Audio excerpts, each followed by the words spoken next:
Hello students. तो आपका स्वागत है मेरे यूट्यूब चैनल पर जिसका नाम है न्यू एज कोचिंग।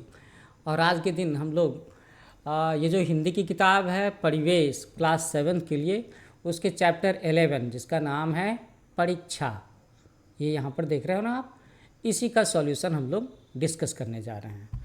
तो लेफ़्ट साइड में आप अपने चैप्टर का पेज देख सकते हो, राइट साइड में मेरे लिखे हुए सॉल्यूशंस हैं। हालांकि कुछ पेजेज इसमें मेरे फेवरेट स्टूडेंट के लिखे हुए भी हैं। मैं आप सबको ना इंस्पायर करना चाहता हूँ कि भाई आप सब बच्चों की हिंदी की हैंडराइटिंग भी ऐसी होनी चाहिए। तो इस सॉल्यूशन में कुछ पेज आपको मेरे स्टूडेंट के नज़र आएंगे और कुछ पेज आगे जो हैं लॉन्ग आंसर टाइप क्वेश्चंस के वो मेरे लिखे हुए नज़र आएंगे।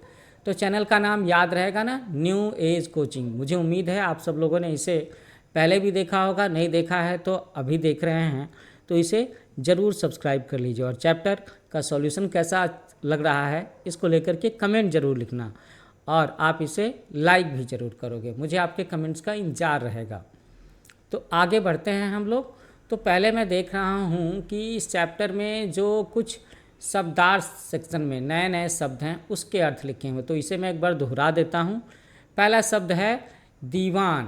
दीवान किसे कहते हैं हम लोग? तो दीवान राजा का मंत्री होता है, वजीर होता है ना। ओके, राजा का मंत्री या वजीर। नेक नामी, नेक होना है ना, भला होना। तो जब कोई नेक होता है, भला होता है तो उसकी चर्चा होती है तो उसे प्रसिद्धि बोलते हैं। क्या बोलते हैं? प्रसिद्धि, पॉपुलर होना। अनुभवशील, जिसके पास में अनुभव हो। नीति कुशल, नीति का मतलब है यहाँ पर तरह तरह की जो नीतियाँ होती हैं, पॉलिसी मैटर्स होते हैं। तो नीति में कुशल और चतुर होना। हृष्ट पुष्ट का मतलब है तंदुरुस्त होना। नसीब, भाग्य के लिए कहते हैं, लक के लिए कहते हैं। महानुभाव, महापुरुष। ओके। जौहरी, जौहरी किसे कहते हैं हम लोग? जिसे रत्नों को, हीरा मोती है ना, मानिक, पुखराज, सोना चांदी, इन सब को परखने या बेचने का अनुभव हो। जो इसका पारखी होता है, अच्छे से पहचान लेता है कि ये सोना असली है या नकली है, उसके गुण दोष को परखने वाले को हम लोग जौहरी बोलते हैं ना। ओके। कुछ और भी शब्द हैं जैसे कि बेदम होना, है ना। तो दम, दम का मतलब है ताकत होना और बेदम होने का मतलब है बहुत ज़्यादा थकाव होना। पैठना मतलब घुसना। तो यहाँ पर जैसे कि गहरे पानी पैठ, एक शब्द आप आगे देखोगे तो गहरे पानी में घुसना, जाना। चलो तो हम लोग अगले पेज पर आते हैं और इधर लेफ़्ट साइड में भी हम लोग अगले पेज पर आते हैं जहाँ पर क्वेश्चंस लिखे हुए हैं, है ना। क्वेश्चंस लिखे हुए हैं। अच्छा, इसके बाद का चैप्टर है ये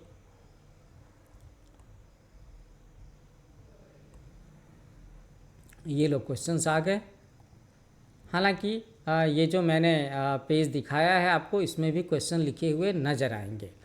तो पहला क्वेश्चन है लघुत्तरीय सेक्शन का, लघुत्तरीय सेक्शन से भी पहले का मौखिक सेक्शन, है ना। मौखिक सेक्शन में तो हम लोग देख रहे हैं सवाल मौखिक सेक्शन का। क, सरदार सुजान सिंह किस रियासत के दीवान थे? तो सरदार सुजान सिंह देवगढ़ रियासत के दीवान थे, ये आंसर हो गया। ख, उन्होंने महाराज से क्या विनती की? विनती करने का मतलब होता है रिक्वेस्ट करना, प्रार्थना करना। किस चीज़ के लिए उन्होंने विनती की? वो एक्चुअली में रिटायर होना चाहते थे। उन्होंने महाराज से विनती की कि उनकी अवस्था ढल गई है। अवस्था का मतलब है एज, वो बूढ़े हो गए थे ना। हाँ, अब उनमें राजकाज संभालने की शक्ति नहीं रही, तो वो रिटायरमेंट की बात कर रहे थे। ओके। अब इसके बाद में तीसरा क्वेश्चन है लघुत्तरीय सेक्शन में, वो क्या है? वो है कि किसान नाले में कैसे फंस गया? अब भाई नाले में कीचड़ तो होता है ना, और कीचड़ में कीचड़ को पार करने के लिए या तो बड़े पहिए चाहिए होते हैं, तेज़ गति के पहिए चाहिए होते हैं, इंजन वाली गाड़ी होनी चाहिए तो निकल सकती है। बैलगाड़ी में उतनी ताकत होती नहीं। तो उत्तर है कि किसान बैलगाड़ी में अनाज भरकर ले जा रहा था। नाले में कीचड़ था और उसकी चढ़ाई ऊंची थी, जिससे गाड़ी नाले के ऊपर नहीं चढ़ पाई। इसी कारण किसान नाले में फंस गया था, है ना। अगर कीचड़ नहीं होता, ऊंचाई नहीं होती, तो बैलगाड़ी उसे पार कर सकती थी। ओके, तो हम लोगों ने कितने क्वेश्चन सॉल्व कर लिए? 3 क्वेश्चन सॉल्व कर लिए हम लोगों ने लघु तलीय सेक्शन के। ओके, अब इसके बाद अगला सवाल है, किसान की गंभीर वाणी सुनकर के युवक को संदेह क्यों हुआ? यहाँ पर गंभीर वाणी का मतलब है ओजपूर्ण वाणी, बुद्धिमानी वाली वाणी, है ना। तो कोई साधारण किसान इस तरह की गंभीर वाणी में नहीं बोलेगा। और हम सब जानते हैं कि इस कहानी में जो किसान बने हुए थे वो कौन थे? वो थे दीवान सुजान सिंह। उन्होंने ही भेष बदला हुआ था। तो इसका उत्तर है कि किसान की गंभीर वाणी सुनकर युवक को संदेह हुआ, डाउट हुआ कि ये सुजान सिंह तो नहीं हैं। ऐसा आवाज़ और चेहरा तो वही लगते हैं, है ना। ये बात हुई थी। ओके, अब अगला सवाल है लघु तलीय सेक्शन में कि समाचार पत्रों में, न्यूज़पेपर्स में क्या ऐड निकाला गया था, क्या विज्ञापन निकाला गया था। तो स्टूडेंट्स, न्यूज़पेपर्स में विज्ञापन निकाला गया कि देवगढ़ के लिए एक सुयोग्य दीवान की ज़रूरत है। जो सज्जन अपने को इस पद के योग्य समझें, वे वर्तमान दीवान सरदार सुजान सिंह की सेवा में उपस्थित हों।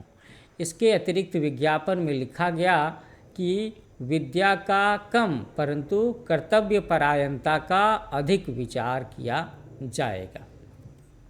ये निकाला गया था ऐड में, है ना। चलो, तो हम लोगों ने मौखिक सेक्शन के सारे सवालों के जवाब तो दिखा दिए, समझा दिए। अब हम लोग आगे बढ़ेंगे। अब ये जो सवाल होगा लघु तलीय सेक्शन, लिखित वाला।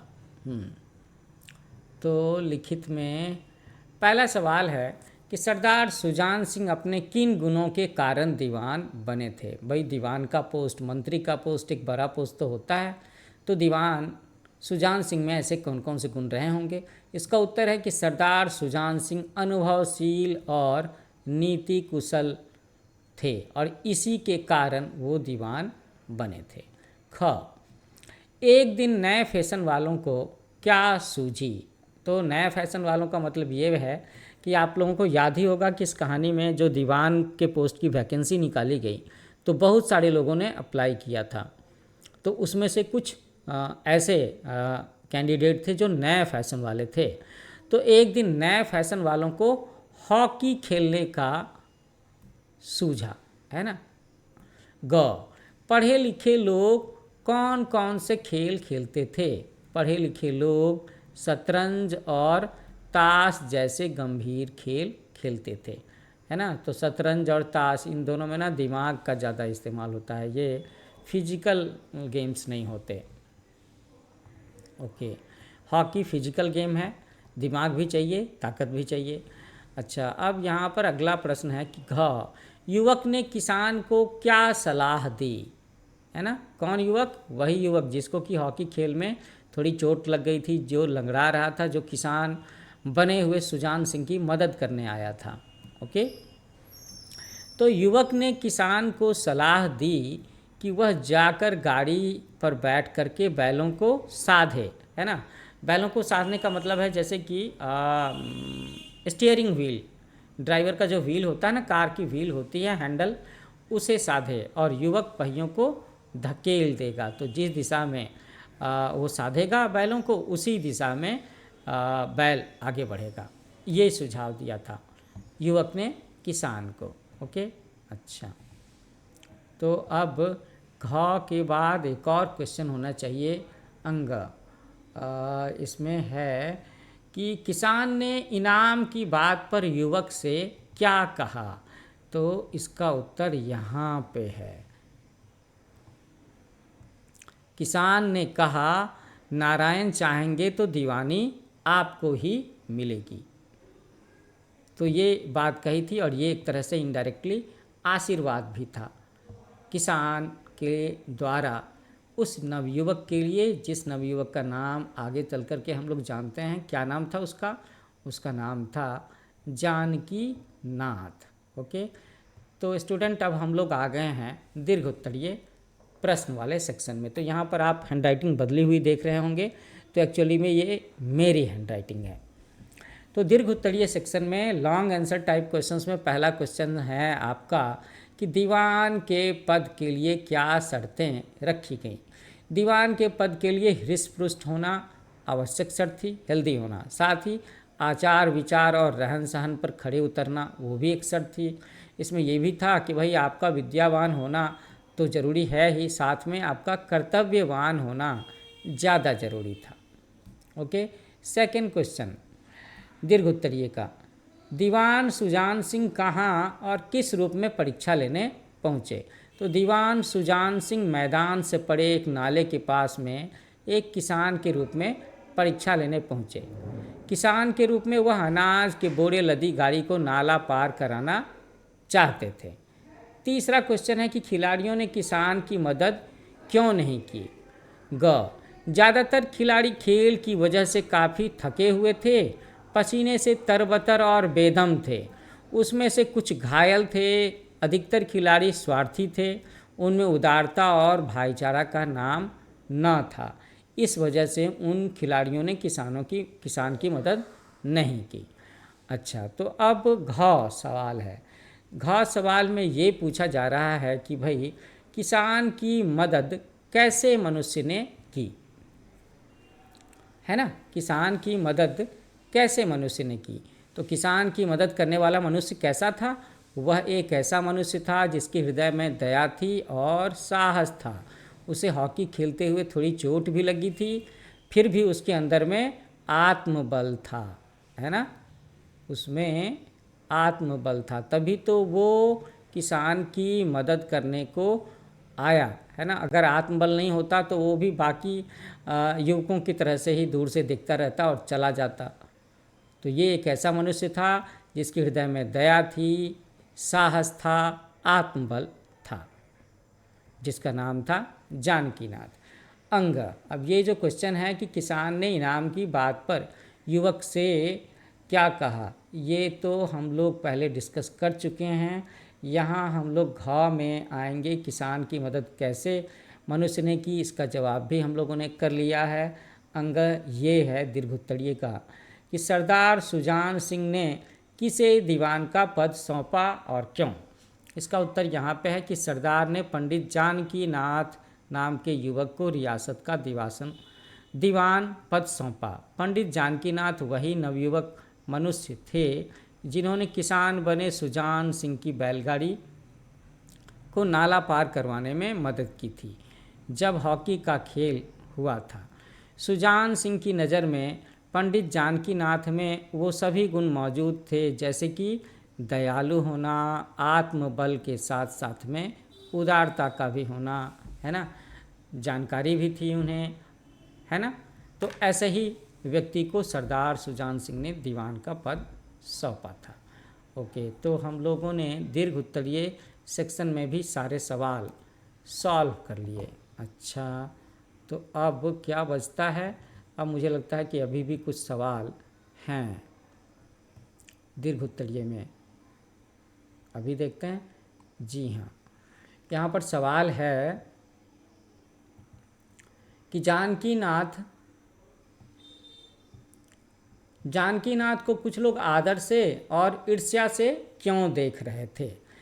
तो आपको पता है ही कि ये सारा कुछ जब हुआ तो उसके लगभग 1 महीने के बाद में सुजान सिंह ने रिजल्ट अनाउंस किया था, और रिजल्ट अनाउंस करने के बाद में वहाँ पर लोग कैसे देख रहे थे, इसी बारे में ये सवाल है। क्योंकि वे लोग भी रियासत के दीवान पद की उम्मीदवारी और परीक्षा में शामिल हुए थे पर असफल रहे थे।